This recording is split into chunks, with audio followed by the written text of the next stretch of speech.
Army presents The Big Picture, an official report produced for the armed forces and the American people.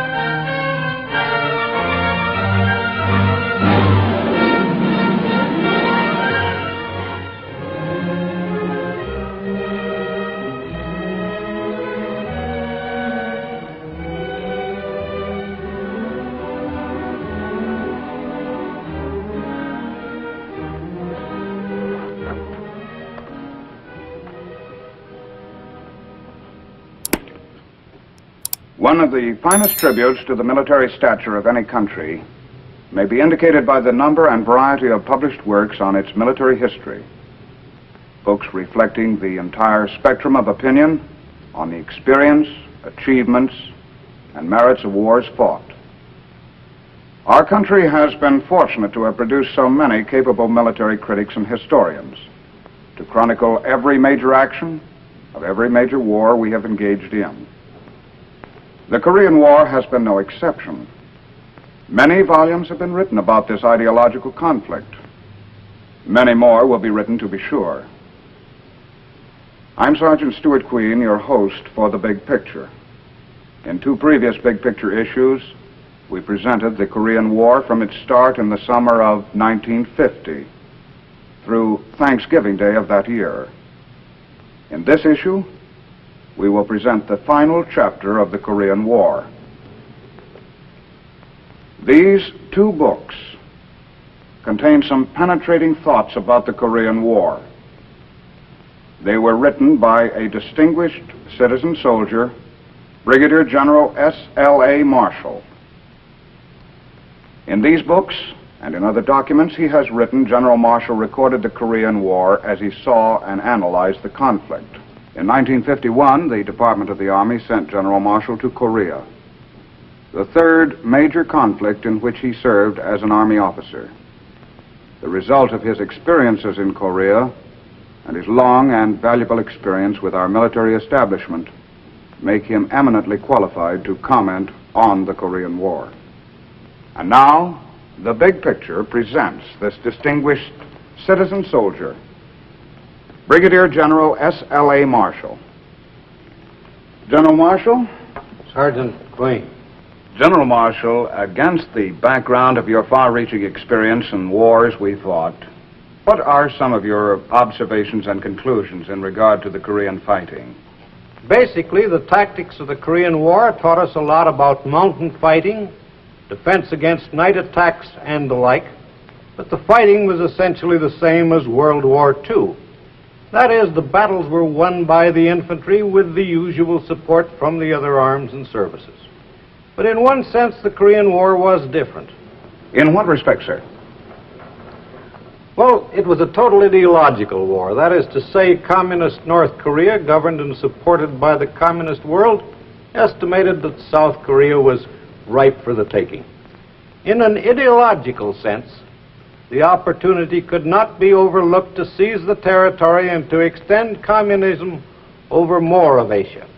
Obviously, the communist world planned to benefit from the quick victory in South Korea at our expense. Does this in any way explain the entry of the Chinese communists into the Korean War? In part, yes. Primarily, I believe it was because our advancing United Nations forces came within tactical reach of Red China. Our forces had become overstretched and vulnerable to the attack, and they grabbed the opportunity. Before the Red Chinese attacked, the United Nations Command believed that Communist China would not enter the war if we confined our advance to the area south of the Yalu River. But it is a military fact, is it not, General, that it takes time, lots of time, to organize and move an army into position to attack? How did the Chinese communists do this without revealing their plans to us? Give them their due. They are masters of concealment and deception. It took them 60 to 90 days to organize their so-called volunteer army, and it required another 2 weeks or more to move the army into a position to attack. Before the Red Chinese sprung the trap, they had moved 80,000 troops across the Yalu and into positions deep into North Korea. There was a total of 120,000 Chinese communist troops ready when they attacked, and all of this accomplished without the United Nations command realizing the intent of Red China. Deception or not, General, how did the Chinese communists keep our air reconnaissance from spotting the large concentrations of troops, vehicles, and equipment moving into North Korea? Before they entered the war full length, the Chinese forces moved only at night. During the daylight hours, they packed themselves into whatever buildings, houses, and huts they could find. They were jammed in like sardines. Their vehicles and equipment were camouflaged expertly. They were not highly mobile, however. They advanced at the marching pace of a man.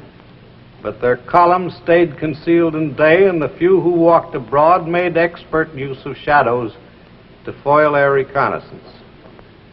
It is at this point, General Marshall, that we're going to present the photographic record of the Korean War, starting with the 8th Army's offensive the day after Thanksgiving in 1950. An operation beginning with high hopes, but one which was quickly changed in its tactical complexion. 8th Army's end of the war offensive was launched the day after Thanksgiving in 1950. It started out smoothly, but by nightfall of the second day, the UN was facing a new enemy in Korea, and a new war had begun. The Chinese rolled swiftly southward, splitting the Allied line and cutting off Marine and 7th Division troops in the east near the Chosin Reservoir.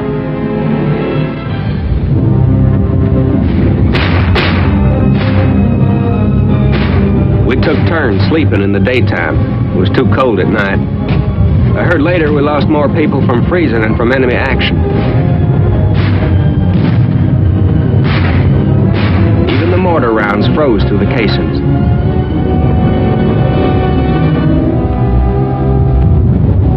The Chinese had an awful lot of people between us and the beach, but the harbor at Hung Nam was our only way out.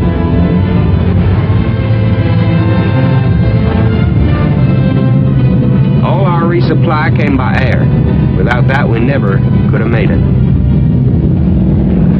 Same goes for the close air support we got from the Marine Air Wing and the Air Force.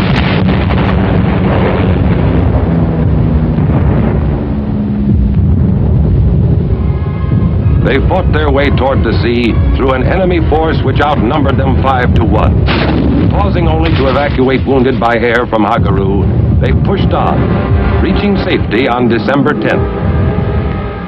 They found Hungnam a busy town.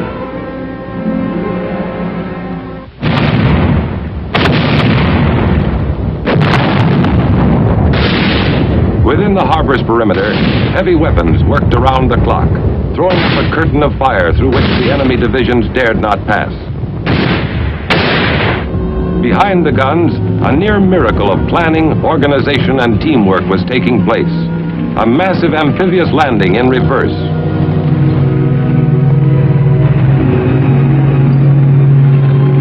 In the space of 10 days, more than 100,000 fighting men were evacuated. North Koreans, by the tens of thousands, flocked to the dock area to plead for evacuation. From this one area, more than 90,000 North Koreans deserted their homes rather than return to the life they had experienced under communism. We were the last to leave. When we were gone, the harbor would be too. We set blocks of TNT and laced hoses filled with jellied explosive all along the waterfront.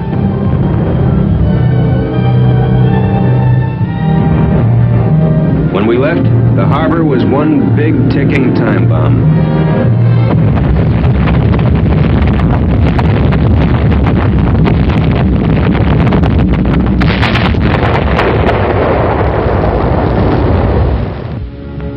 The evacuation convoy steamed southward toward the free ports of Pusan and Pohang. Their troops would reland, regroup, and move back to engage the enemy. The military withdrawal by land was orderly as the rest of the 8th Army pulled back once again across the 38th parallel. But for hundreds of thousands of civilians trying desperately to outrun the advancing communists, the journey southward was a nightmare of cold, weariness, and confusion. Old people pulled loads meant for oxen, or carried their precious few belongings on their backs. Children who had no part in the causes of war received full measure of its hardships just the same.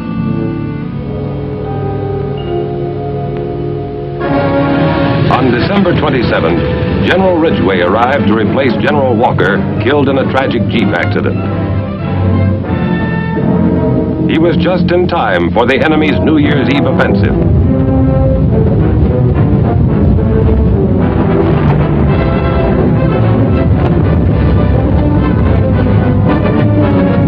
Once again, UN troops pulled out of Seoul, blowing the Han River bridges behind them.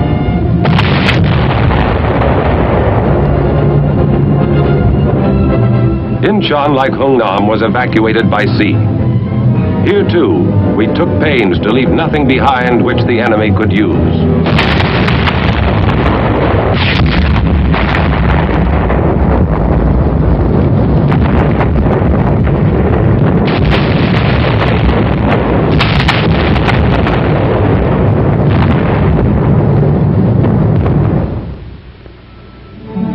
In the south, the troops which had been taken off the beach at Hungnam were regrouped, and despite bitter weather, took advantage of a welcome opportunity to catch up with themselves.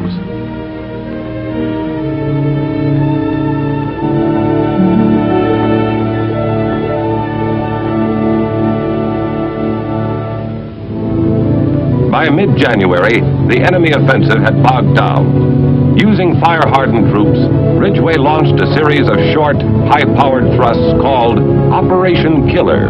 The enemy held a huge numerical advantage. Ridgway was out to eliminate it.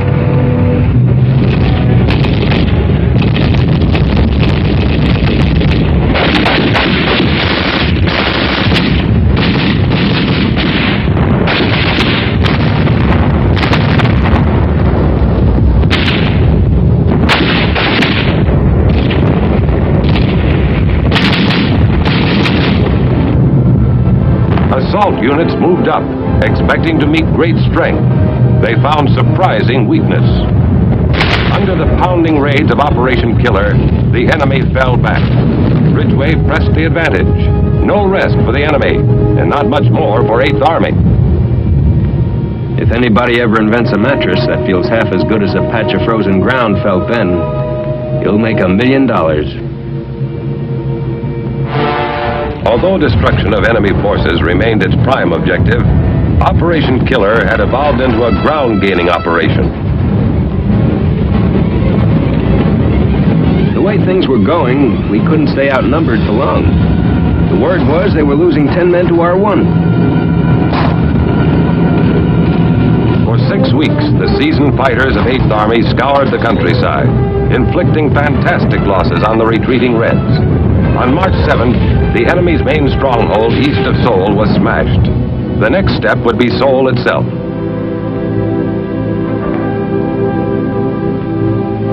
On March 15th, Korean troops entered the city. They found a few old people and children. The communists had fled. Across the full width of the peninsula, the enemy was retreating. Figure this one out. We're chasing them, and they're leaving surrender posters behind for us. In April, General James Van Fleet arrived to take over the 8th Army. A canny tactician, he replaced General Ridgway, who had been appointed Supreme Commander when General MacArthur returned to the United States. Within a week of Big Jim's arrival, he was fighting off the Communist Spring Offensive.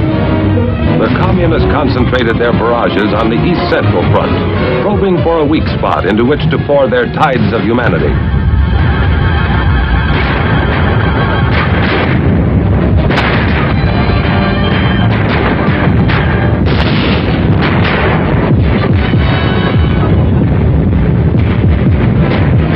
All available UN forces were needed to slow the enemy's human wave tactics.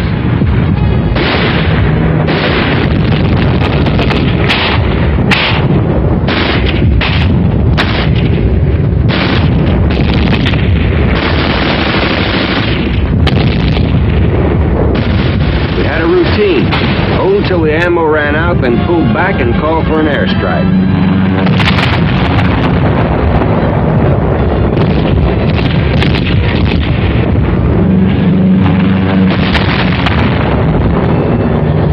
When foul weather grounded the Air Force, units north of Seoul were forced back across the Imjin River.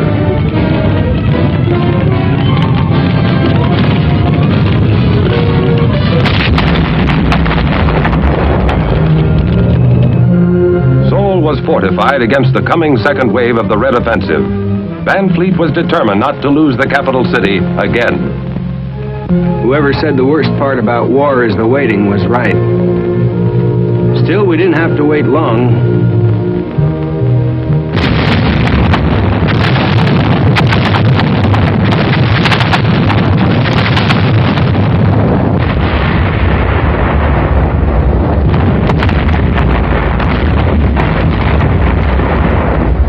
Every road, every valley approach had been zeroed in beforehand. The enemy lost thousands of men breaking through the curtain of fire, then faltered and lost his advantage. As the enemy turned once again to retreat northward, Van Fleet followed with mobile firepower.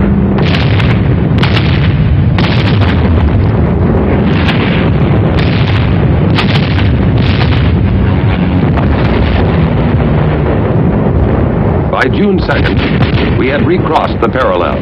The enemy had spent 200,000 men, a third of his entire force, and gained nothing but the knowledge that numbers were not enough. Operation Killer continued without let-up.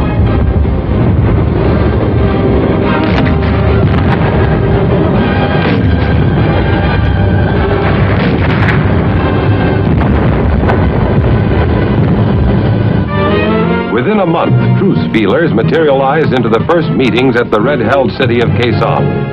World peace hopes soared. The chief UN negotiator was Vice Admiral Turner Joy. His opposite number, North Korea's chain-smoking General Nam Il. Pessimistic correspondents predicted the talks would drag on for as long as 6 weeks. With the opening of truce negotiations, the line became stabilized. With minor fluctuations, it would remain much the same until the ceasefire. New battle techniques were developed. In the eastern sector, a Marine battalion made history by securing a hill in no man's land from the air by helicopter. The first wave landed a shore party which would clear the small landing area needed.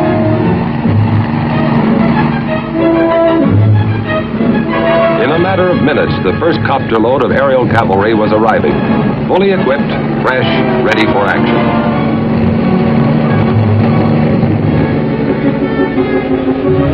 By using copters, the Marines secured commanding high ground within enemy territory without having to fight their way to it. Copters supplied the operation and evacuated troops at its completion, opening the way to a new concept in tactical troop movement. In Kaesong, the truce talks were already bogging down, deadlocked over the issue of a ceasefire line. We didn't like the setup in Kaesong. It was the enemy's home ground, and he knew it. Nam Il used the talks as a propaganda loudspeaker. The so-called neutral area was crawling with armed red soldiers. We broke off the talks. Air Force Sabre jets ruled the skies. At this point in the fighting, the UN had lost less than 80 aircraft. Verified kills on communist planes numbered 510.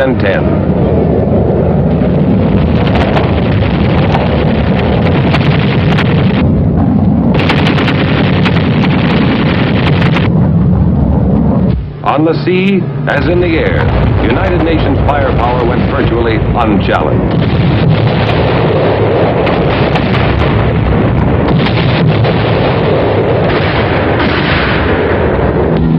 Near the end of October 1951, truce talks were resumed at the tiny farming village of Panmunjom. The UN delegates offered a compromise.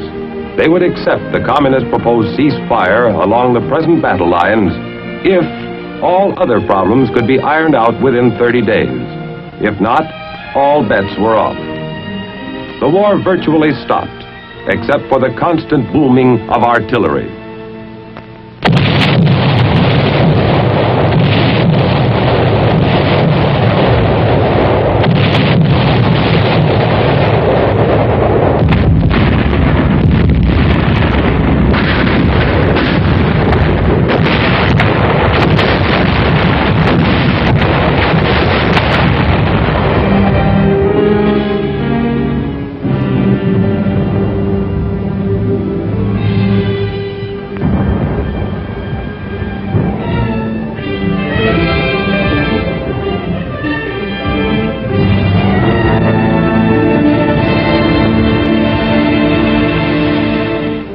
Winter came, the deadline was passed, the war was on again. The deadlock issue now was the right of prisoners to free choice in the matter of repatriation. Both sides were adamant. Meantime, across the breadth of Korea were fought the bloody hill battles, names not difficult nor pleasant to remember.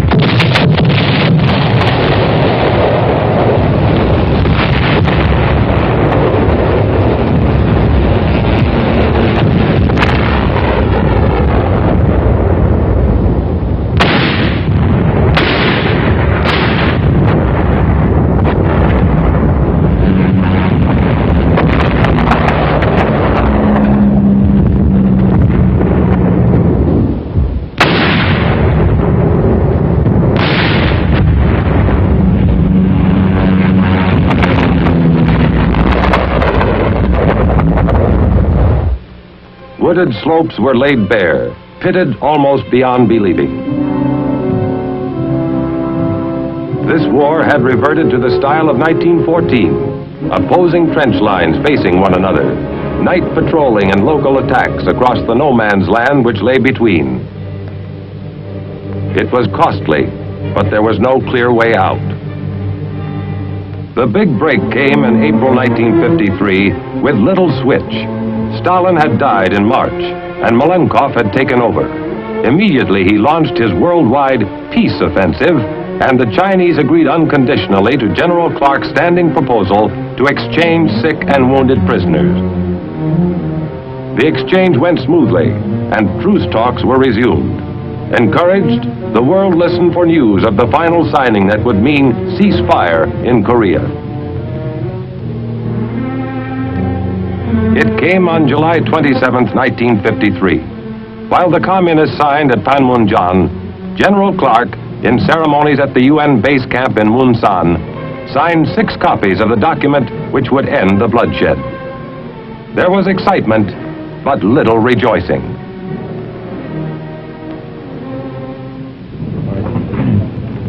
We have stopped the shooting. That means much to the fighting men and their families, and it will allow some of the grievous wounds of Korea to heal.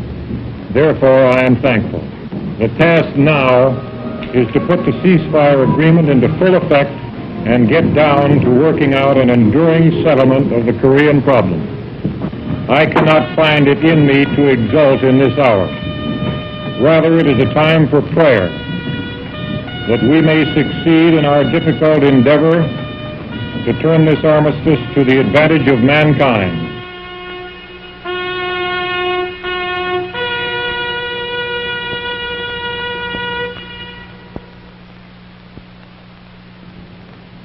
Yes, the free world was happy to see the truce concluded. The need ended for more white crosses in those faraway military cemeteries in Korea. General Marshal, few of us possess your extensive background from which to draw when evaluating military affairs. In the light of your experience, would you tell us some of your thoughts and conclusions with regard to our country's participation in the Korean War? One of the most unusual is what might be called our psychological experience. The long truce negotiations, the seemingly interminable haggling by the communists. These things could have been foreseen by us. Red China's leader, Mao Zedong, published in 1945 his outline of communist doctrine. In it, Mao stated clearly that if he ever had to negotiate with a capitalist country, he would use the same delaying and demoralizing tactics used by Trotsky for Lenin at Brest-Litovsk in 1917 and 18, when the Bolsheviks were negotiating with the Germans for an armistice. Now, these same techniques were used by the Chinese communists in Korea. The negotiating table was employed as another battlefield to demoralize us. General, were there any other aspects of our psychological experience in Korea? Well, indeed there were. The American troops were the best fighting men the United States has ever delivered to a battlefield. And they fought better than any troops before them. But they had no training in the ideological aspects of war, and so when American troops were captured, they were not prepared for the psychological warfare techniques of communist prison camps. We now know that they don't observe a civilized code and will resort to anything to break a prisoner of war. As a result of this experience, we have taken positive steps to correct this area of training the American soldier. The relatively new code of conduct for the armed forces is one of the results, is it not, General? Yes, a direct result of the Korean War. And we all know how important that code is today. And now, General, what are some of your other conclusions with regard to the war in Korea? One other point. We learned again in Korea that a trained reserve and ready National Guard are essential to our scheme for survival. I saw hundreds of reservists flown in and fitted into broken units. In the great emergency of the 1950-51 winter, these citizen soldiers had been suddenly lifted from their homes, but they kept their chins up. They fought bravely. The 8th Army couldn't have rebounded otherwise. At one time in Korea, our forces were about 50% reserve and National Guard. There's a great payoff in these civilian component programs. And why not? Men fight well because they're Americans. And of course, the harder the training, the better the product. On behalf of all of us associated with the Big Picture television series, we thank you, Brigadier General S.L.A. Marshall, for your noteworthy comments on the Korean War and your timely recognition of the continuing importance of the Reserve and National Guard programs, which are today an important segment of our military establishment. Now, this is Sergeant Stuart Queen, your host for The Big Picture. The Big Picture is an official report for the armed forces and the American people. Produced by the Army Pictorial Center. Presented by the Department of the Army in cooperation with this station.